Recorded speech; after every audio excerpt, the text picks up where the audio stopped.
truth that you are a slave. Like everyone else, you were born into bondage, born into a prison for your mind.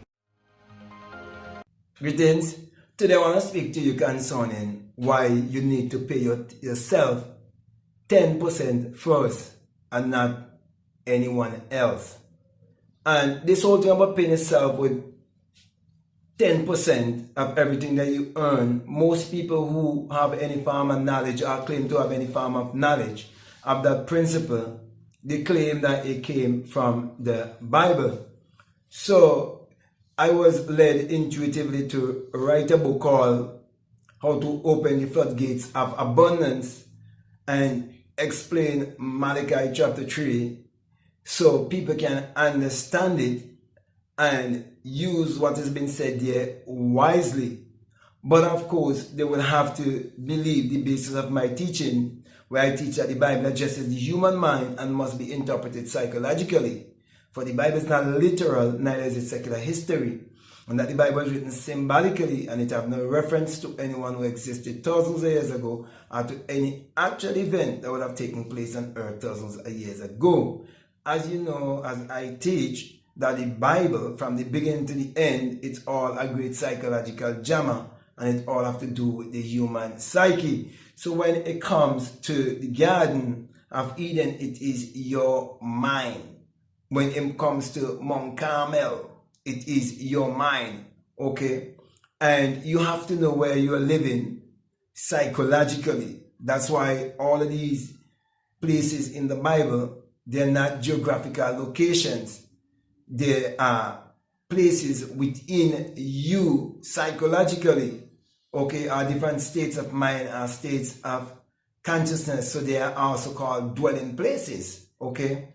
So that is why it is very important for you to understand the Bible, the right way to understand the science of tithing and why you need to give 10% to yourself and not to another. Now, I express a lot of that in the book, but I want to share a little bit with you so you will understand the power of simplicity, okay?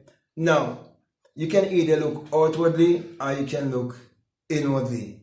You can accept that it is your own thoughts that is creating your reality and your personality, or you can disagree with me and believe that there's some outside entity that is creating your circumstances. So people who are blaming a devil and believing in a devil outside of themselves, they believe in looking outwardly. So they are looking at the effect, but they don't want to look at the cause. Okay, but I want to look at the cause, okay, and show you the effect, okay. So when it is said that you have robbed God, if you do not know that God and man are one, and the self of man is God, you think that is speaking of someone outside of yourself. So you would take your first 10% and you would give it to another. Like we see people in religious circles, normally they take 10% and give it to another instead of giving it to themselves.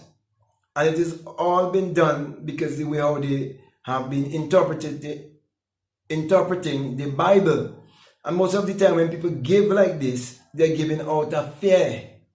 Because it tells you that those who do not follow the instruction, that they will be under a curse. Okay? And the devourer will destroy everything from them. And so sometimes people keep paying tithes and offering and they see that the devourer is devouring everything. And they're not going or coming. Yet they continue, and it's because they do not understand, they do not have the right understanding that it is to themselves. They're supposed to give this 10% first. Because you have to first love yourself before you can have love for anyone else. You have to first appreciate yourself. Anything you want to give to this world or give to anyone, you have to give it first to yourself. You have to have it in you first to give it. And so, when you understand how your mind works and how everything is energy, vibration, and frequency, you will understand how to transmute your energy. And so you will know why everything that you earn, that it is a result of what you would have planted. Therefore, you want to give thanks. And the way of thanksgiving are showing gratitude to that which is within you, that inspire you to reap whatever harvest it is. You give 10% back to yourself. So many people have been living under self-doubt and self-hate, and that has been keeping them in lack and mediocrity, and have you, living destructive, fulfilling self-prophecies in your life, and you do not even realize it.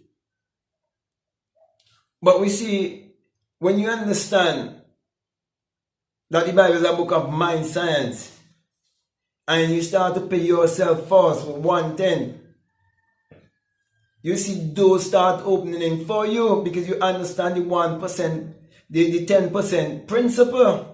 And this 10% principle was taught to Neville Goddard by Abdullah in a symbolic way. When Neville had no work and he had no money, it was a time of a Great Depression in 1933, and he wanted us to travel to go to Barbados, having no work and having no money. And Abdullah said to him, you have already gone to Barbados, you're already in Barbados, and you have gone there first class. And then when he went to the shipping place, they told him that he was going to travel third class, showing you that when they tell you that you have to live in a third class mentality, you have to get rid of that third class mentality and live in the first class mentality, where you learn to look inwardly, because you understand that your real identity is your divinity, and it is your own thought that is creating your reality and your personality. And so we see Neville was willing to surrender everything, and that 10% of our thinking that we use, when we're willing to surrender that 10%, so the higher power can take control. And instead of being a left brain thinker, we vibrate on being a right brain thinker. And we give away that self that wants to keep us bound, that ego self, that intellectual self. And we move into a supernatural self, being 100%. Knowing that your spirit, having a human experience, and start to really live a true life as a fully developed human, with a well-developed mind, well-educated, because you know how to get whatever you desire in this world. So my brothers and my sisters, I just want to use these few words of encouragement to really strengthen you and to encourage you to always pay yourself first, always take care of yourself first, always give yourself 10% of everything that you ever earn, because it's a principle. But you have to understand that everything works by law and order, and you have to understand that the Bible, as I said before, it is a book of mind science, and it is your spiritual autobiography that must be interpreted psychologically. And when you do that, you're using reverse psychology to break your mind out of our form of mental slavery. So with that being said, my brother, my sister, I want to say to you, if this is the very first time you're listening to me, what I'm saying makes sense to you, really resonates with you, and it's really helping you to grow and to expand on this journey, I want to say to you, if you would like to support this work, if you feel strongly led to do so, that we have a PayPal, and the link is down below. All time, feel free to check it out. Also, if you like to follow me on TikTok, or if you like to follow me on Instagram, you can follow me at Black Mad Guru. And if you feel strongly to be a part of my Patreon community, you're most welcome. We have good work there, and our Patreon community can help you to grow and expand. Also, I want to mention a course that I have on my Patreon called The Inner Sun Science and Technology to Create Your Reality Consciously. And it's all about you discovering the light that is within you, that sun that is within you. Because if you look around, you realize that the sun, as in the Asian, is the giver of all life. And the Bible itself tells you that the Lord of God is a sun and a shield, and no good thing will he withhold from you in Psalms 84:11. And truly, no good thing will be withheld from you when you're in alignment with your inner sun and the sun that you see above you. Everything in oneness. So if you feel strongly to check out the course, I definitely encourage you to do so. So with that being said, my brother, my sister, I want to say peace, love you all. I am out.